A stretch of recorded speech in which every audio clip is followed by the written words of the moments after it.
वसई विरार में 41 अवैध इमारतों के बीच बनी अवैध मजार को लेकर अब आक्रोश तेजी से बढ़ता जा रहा है।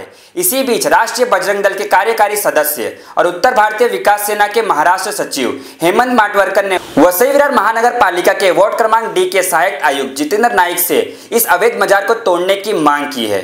एक कॉल रिकॉर्डिंग जिसे हम आगे चलाएंगे उसमें साफ सुना जा सकता है। हेमंत माटवरकर ने सीधे सवाल उठाया, जब गालानगर के शिव मंदिर पर तुरंत कार्रवाई कर दी गई तो फिर इस अवैध मजार पर कार्रवाई में देरी क्यों? इस कॉल रिकॉर्डिंग में सहायक आयुक्त जितेंद्र नाइक के पास कोई जवाब नहीं था। तभी हेमंत माटवरकर ने साफ चेतावनी दी कि मैंने आपके खिलाफ आयुक्त को पत्र लिखा है और निलंबन की मांग की है। और सिर्फ इतना ही नहीं, हेमंत माटवरकर ने स्पष्ट घोषणा की, आने वाले 22 तारीख को राष्ट्रीय बजरंग दल और उत्तर भारतीय विकास सेना मिलकर वसई विरार में चक्का जाम करेगी। बड़ा सवाल यह है, क्या महानगर पालिका इस अवैध मजार पर कार्रवाई करेगी या फिर हिंदू समाज के धैर्य की परीक्षा लेगी? हॅलो, जितेंद्र नाईक साहेब बोलतो.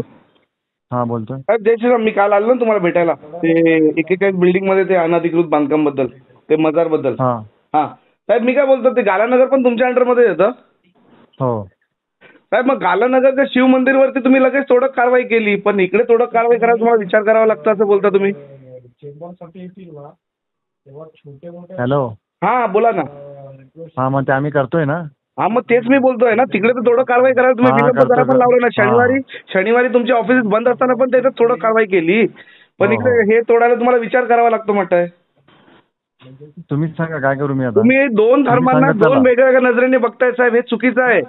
तुमच्या निलंबनासाठी मी पत्र टाकलं आयुक्तांना की हे जे सहाय्यक आयुक्त आहेत नाईक साहेब, हे दोन धर्मांना दोन नजरेने बघताय. हा लवकरात लवकर याच्यावर कारवाई पाहिजे ना. 22 तारखेला आम्ही रस्ता चक्का जाम करणार होतो, लक्षात ठेवा. जय श्रीराम.